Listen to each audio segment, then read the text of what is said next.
Assalamualaikum warahmatullahi wabarakatuh. Selamat pagi, salam sejahtera untuk kita semua.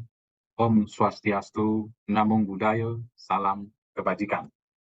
Pada kesempatan ini saya akan menyampaikan rencana pembelajaran pelatihan dasar calon pegawai negeri sipil, khususnya Agenda 3. Perkenalkan, nama saya adalah Agung Sugiharto, jabatan Kepala Subbagian Tata Usaha pada Pusdiklat Mapim, Badan Diklat Kejaksaan Republik Indonesia. Rencana pembelajaran yang dasar calon pegawai negeri sipil khususnya Agenda 3 yang mana yang menjadi deskripsi singkat mata pelatihan ini membekali peserta pelatihan dengan pengetahuan tentang manajemen ASN dan smart ASN. Sedangkan tujuan pembelajaran yang pertama kompensasi dasar.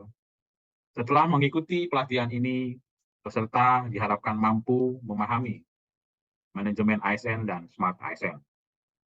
Yang kedua, indikator hasil dari belajar setelah mengikuti agenda, peserta dapat menjelaskan kedudukan, peran, hak, dan kewajiban, dan kode etik ASN. Yang kedua, menjelaskan konsep sistem merit dalam pengelolaan ASN. Yang ketiga, menjelaskan sistem pengelolaan ASN. Dan yang keempat, menjelaskan literasi digital smart ASN. Dan yang menjadi materi pokok atau submateri pokok dalam manajemen ASN terbagi tiga. Yang pertama, kedudukan dan peran hak, kewajiban, dan kode etik ASN. Yang kedua, konsep sistem merit dan pengelolaan ASN. Dan yang ketiga, mekanisme pengelolaan ASN. Dan yang smart ASN terbagi empat. Yang pertama, literasi digital smart ASN. Yang kedua, kerangka kerja literasi digital. Ketiga, kecakapan digital dalam organisasi. Dan studi kasus literasi digital dasar. Dalam kegiatan pembelajaran, fase distensi learning, hari pertama sinkronus pendahuluan. Yang pertama fasilitator memberi salam. Lalu yang kedua, memperkenalkan diri dan berkenalan dengan seluruh peserta, nama dan asal instansi dari fasilitator. Yang ketiga, bertanya kepada peserta tentang tujuan latsar dan memberi penekanan tentang tujuan latsar yang perlu dicapai oleh peserta dan peran agenda 3 di dalam pencapaian tujuan latsar. Lalu yang keempat, mengucapkan selamat datang dan menyampaikan judul pembelajaran agenda 3. Dan yang kelima, menyampaikan tujuan pembelajaran agenda 3. Lalu feedback dari peserta. Peserta menjawab salam yang disampaikan oleh fasilitator, yang kedua menyimak dan menjawab. Lalu yang menjadi metode pembelajaran adalah ceramah interaktif dan curah pendapat. Sedangkan media alat bantu yang diperlukan adalah bahan tayang, modul, laptop, Zoom meeting, kasus YouTube, serta Google. Sedangkan durasi waktu yang diperlukan adalah 15 menit. Lalu masuk ke tahap penyajian. Yang dilakukan fasilitator yang pertama adalah menjelaskan amanat di agenda 3. Yang kedua, menjelaskan esensi atau inti agenda 3 di setiap mata pelatihan yang dipergunakan sebagai dasar mengerjakan atau menyelesaikan penugasan dasar analisis. Yang ketiga, menanyakan kepada peserta apa yang telah dipahami tentang agenda 3, hubungan dengan agenda 1, 2, dan 4. Lalu yang keempat, menjelaskan tentang keterkaitan semua agenda. Dan yang kelima, menjelaskan penugasan yang diberikan di hari pertama dan hari kedua. Yang keenam, memberi kesempatan peserta untuk bertanya. Dan yang ketujuh, menjawab pertanyaan dari peserta. Lalu yang menjadi feedback dari peserta adalah menyimak, menjawab, dan bertanya. Sedangkan metode pembelajarannya adalah curah pendapat serta ceramah interaktif. Dan durasi waktu yang diperlukan adalah 60 menit. Lalu masuk ke penutup. Penutup, fasilitator menyampaikan simpulan dan mempersilakan peserta bertanya melalui WhatsApp group jika dalam penugasan dan ada hambatan atau ada kesulitan di antara para peserta. Lalu menutup acara dengan ucapan terima kasih, memberi semangat dan apresiasi kepada seluruh peserta. Dan peserta menyimak serta menjawab. Sedangkan metodenya adalah ceramah interaktif. Sedangkan durasi waktu yang diperlukan adalah 15 menit. Masih di hari pertama dan kedua adalah asinkronus, yang mana terbagi menjadi dua, yaitu penugasan individu serta penugasan kelompok. Hari pertama selama 6 JP atau 270 menit. Tujuan penugasan, peserta mampu memahami, menerapkan, dan menganalisis agenda 3 melalui studi kasus secara individu. Lalu penjelasan penugasannya terbagi tiga. Antara lain adalah peserta mempelajari kembali modul, video, bahan tayang, agenda yang telah disampaikan dalam MOOC. Yang kedua, peserta mengumpulkan satu best practice dan satu bad practice terkait agenda 3. Dapat berupa video, artikel, podcast, ataupun berita. Lalu yang ketiga, peserta melakukan analisis penerapan sesuai format yang telah disediakan. Masuk ke penugasan kelompok hari kedua selama 9 JP atau 405 menit. Tujuan penugasan, agar peserta mampu memahami, menerapkan, dan menganalisis agenda 3 melalui studi kasus secara berdiskusi dengan kelompoknya.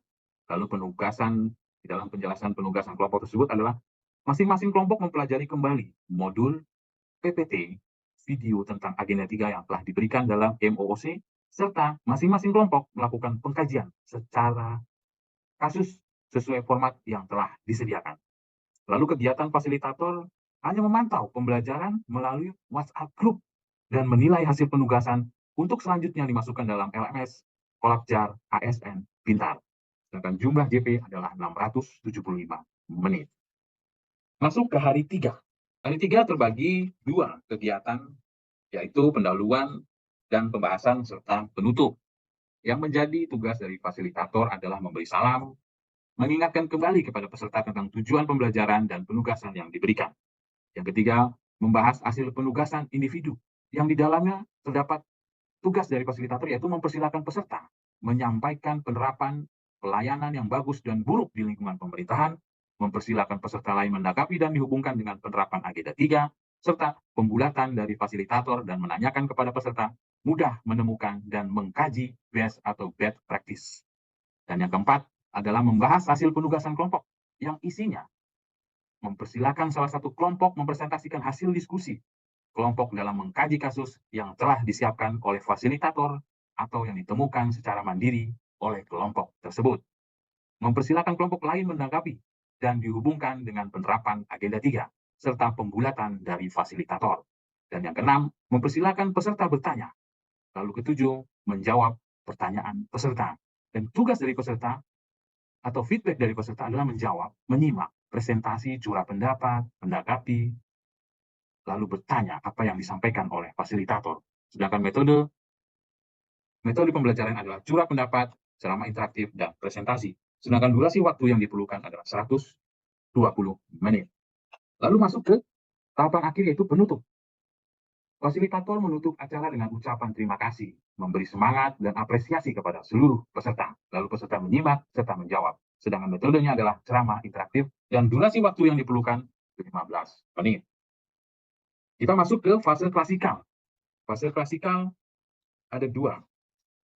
Pendahuluan, penyajian atau isi, dan penutup. Dalam fase pendahuluan, fasilitator mengucapkan salam, lalu memperkenalkan tim fasilitator. Dan peserta menjawab serta menyimak. Metode pembelajaran ceramah interaktif. Dan waktu yang diperlukan 10 menit. Di dalam tahapan penyajian atau isi, fasilitator mempersilahkan kepada peserta untuk mencurahkan pendapatnya atau pengalamannya selama menyusun rancangan aktualisasi. Dihubungkan dengan berpikir kritis di agenda 3. Yang kedua, membulatkan dan menekankan perlunya mengaktualisasikan agenda 3 dalam rangka berpikir kritis dan meningkatkan kinerja atau mutu pelayanan publik di instansi masing-masing. Dan yang ketiga, menjelaskan tugas kelompok. Tugas kelompok terdapat 4 menjadi tugas bagi peserta. Peserta membagi kelompok menjadi 4. Lalu mempersilahkan setiap kelompok memilih satu aktualisasi yang akan didalami, berdiskusi kelompok, mendalami aktualisasi sesuai poin-poin yang telah ditetapkan, lalu tulis hasil diskusi di dalam bahan tayang. Lalu yang keempat, mempersilahkan setiap kelompok mempresentasikan hasil diskusi kelompok secara panel. Dan yang kelima, mempersilahkan kelompok lain menanggapi atau bertanya. Dan yang keenam, mempersilahkan kelompok menjawab atau menanggapi pertanyaan. Dan yang ketujuh, membulatkan dan menekankan tentang aktualisasi agenda 3 dalam peningkatan pelayanan publik melalui peningkatan manajemen ASN dan implementasi Smart ASN. Dan yang ke-8, mempersilahkan peserta bertanya. Lalu ke-9, menjawab pertanyaan bersama dengan para peserta. Dan feedback dari peserta adalah mencurahkan pendapat, menyimak, berdiskusi kelompok, berdiskusi bersama, menjawab, serta menanggapi. Lalu metode pembelajaran adalah curah pendapat, diskusi kelompok, presentasi. Dan durasi waktu yang diperlukan adalah 200 menit. Penutup, fasilitator pada akhirnya menutup acara dengan ucapan terima kasih, memberi semangat, dan apresiasi kepada seluruh peserta. Dan peserta menyimak, menjawab apa yang dilakukan dari fasilitator. Metode pembelajaran, ceramah interaktif, dan waktu durasi yang diperlukan adalah 15 menit. Demikian yang bisa saya sampaikan, kurang lebihnya mohon maaf. Wabillahi taufiq wal hidayah. Wassalamualaikum warahmatullahi wabarakatuh.